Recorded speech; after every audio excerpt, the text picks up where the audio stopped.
No, I said. Everyone's feeling okay? Besides Sarah, yeah. Guys. I hear it's not, people keep saying, there's 2 strands, 3 strands, 4 strands. There's 1 strand. Hashem's sending it. It's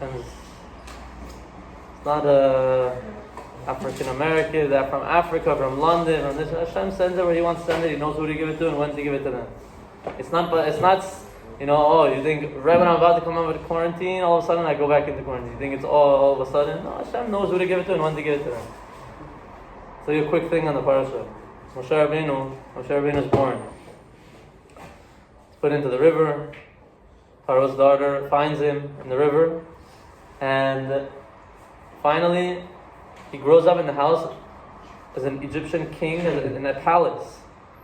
My question is like this. How does Moshe Rabbeinu know he's Jewish? Who told him he's Jewish? He grew up as the son of Paro, grandson of Paro. His mom, so to say, was the daughter of Paro. Egyptian. How old was he? Whatever. When he was born? What do you mean, how old was he? No, how old was he when? When he was in Potiphar's house. Potiphar? No, you mean in Paro's house. In Paro's house, he was maybe a teenager. He wasn't so old. He left for very long. Left for what, 80 years? He was 40. Huh? He was 40. At which point? Left. When he left, maybe he was 40. But I'm saying he was growing up in the house of Pharaoh. Your age, let's say, growing up. How does he know he's Jewish? He didn't go to yeshiva. He didn't have this extent. He walks out one day. He sees an Egyptian guy hitting a Jewish guy. He goes over and kills him. All of a sudden, he became Jewish. All of a sudden, he became a Jewish leader. What happened? It's like one day you wake up, you decide, you know what? I'm not Shomer Shabbat. No, I'm Shomer Shabbat. I changed my mind. I'm not Jewish. Today I decide I'm Jewish. I'm not religious. Today I decide I'm religious. So, all of a sudden. So Moshe Rabbeinu, and all of us have the same instinct inside of us. He had a neshama. He had a soul.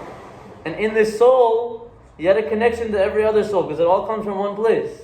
Hashem sends all the souls down together. And so when he saw his Jewish brother getting hurt, he felt the soul connection. He felt something messed up. He went over and killed the guy. There's a whole story behind that, how the Egyptian slept with the guy's wife and woke up. The whole story, he committed adultery, he deserved to be killed. But I'm saying Moshe Rabbeinu felt it. He felt the Judaism inside him. He didn't even need to be brought up like that. The Gemara says, Moshe Rabbeinu, when he was a baby, he was taken to all the Egyptian women to be fed, and he wouldn't have been breastfed from any non-Jewish woman, until they brought him all the way back to his mom. The Torah tells us, they brought him back to his own mother. Not only did she get to feed him, she got paid to feed her child. The Gemara says.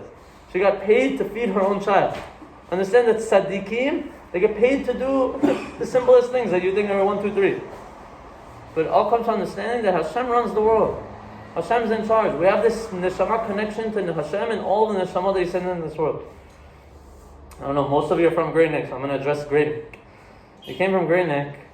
When you go back at the end of the year, or whenever you go back, you want to come and go back the same exact way? Oh, I experienced Israel and I go back. That's what you want to go through? Is that what you want your experience to be? This is the time to start. If there's a time right now, beginning of Parashat Shemot, Shovavim, Hamer, whatever you want to call it, it's time to blow up. It's time to start booming. If someone next to you is pulling you down, block them out. It's time to start running. Because you're never going to be able to run like this again. When you go back to America, when you go back to Grey Neck, when you go back to wherever you're going to go to, the Tum'ah is there. There's always blockages, there's TVs everywhere, there's things that get into your head, there's Pritzu, there's all these you're in Eretz Yisrael, you have the Kedusha, you're in Yeshiva, you're never going to have this experience again. Run! Start taking it and run. Whatever it is, learn things day by day, start growing, start jumping. You don't want to stay the same person. Guys, think about it for a second. How much your parents, I don't even think your parents know, how much your parents have paid for you guys to go to Yeshiva your whole lives. Your parents don't even know why they paid. They want you to have Jewish education, is what they want. You're supposed to be religious. You're supposed to be stark, as they say. If you come back, and you're the exact same way you went in, you've sadta. You lost out. You have to actually feel the growth. You have to feel like you're growing. If you feel like when you walk in the davening, it's okay, it's natural, and you walk in 5 minutes later, that's not normal. It's not normal. It's really not. You asked me right now, how do I have the fire always to learn and to give Torah and this and that? Because it's my life.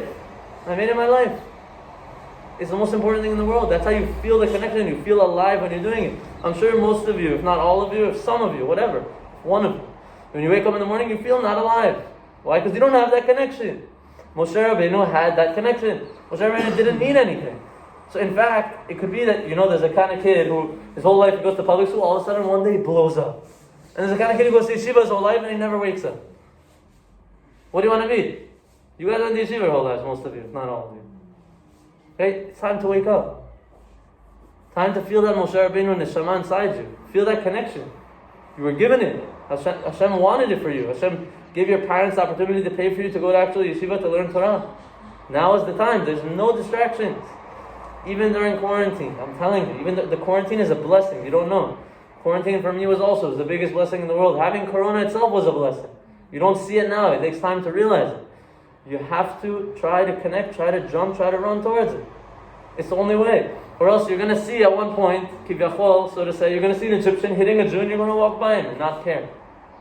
When are you going to start waking up? And all of you are probably thinking, no, if I actually see an Egyptian, Hakmanis are telling me, if I actually see an Egyptian hitting a Jew, I'm going to kill him on the spot also. Like Moshe Rabbeinu. Yeah? Your Egyptian hitting the Jew is not the Egyptian hitting the Jew that we have today. Is whenever you have a debate, should I be on time for davening, should I not? That's the Egyptian hitting the Jew. And you say, you know what, it's okay, let him be feeling asleep. Or it's saying, should I be on time for shiur, should I not? Should I wake up on time, should I not? Should I go to sleep so I can wake up on time? Should I eat healthier so I can have more energy, so I can work well, so I can learn well? All of these things is the Egyptian hitting the Jew, and you're debating, should I do it, should I not? And Moshe Rabbeinu says, there's no thoughts. Kill the Egyptian. Take the Yetzer Hara and destroy him. Throw him in the garbage. Because it's time to run. And you ask me, how do I have it? Because I take the Yetzer Hara and I put him on the side. It doesn't matter. I don't care what he says. The most important thing is right now we have to run towards Hashem. You will never, I'm telling you guys, you're never going to have an opportunity like you have right now. Take advantage. Who cares? Coffee, Turkish, black, white, green. Doesn't matter.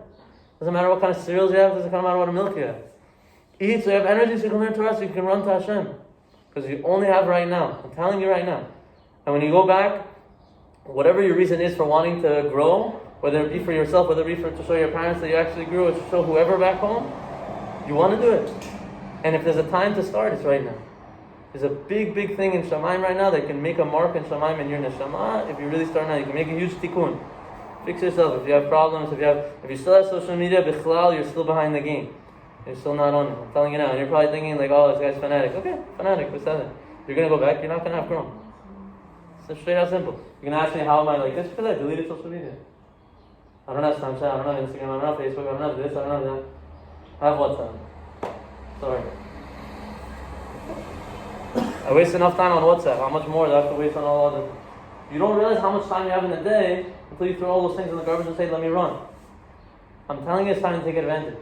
Because also when you go back, you're going to realize you're not capable of deleting these things. Everyone's snapping you, everyone's this and that. Delete it. Throw it in the garbage. It's time to run. It's time to go. And, I really think that Hashem putting you guys all in quarantine was a really good thing. You don't see it yet, you'll see it soon. It's really a blessing. It's good that you guys are able to grow together in your small group. You don't need to do it with everyone. You can do it by yourselves. And you'll realize in the long run how much you've grown through these next 2 weeks or these next week and a half, through Hamer, whatever it is. But don't let go. Hold on to it. Grow strong. Start a streak. Instead of your snap streak, start a minyan streak. Being on time for minyan every single day. Start a learning streak. Learning X amount of hours every single day. Learning X amount of Gemara every day. X amount, whatever you want, whatever you like. Start running towards it. And then whenever the Egyptian will come and hit the Jew, it won't even be a question. You'll knock the Egyptian out. You'll knock the Yetzer Hara out in a second.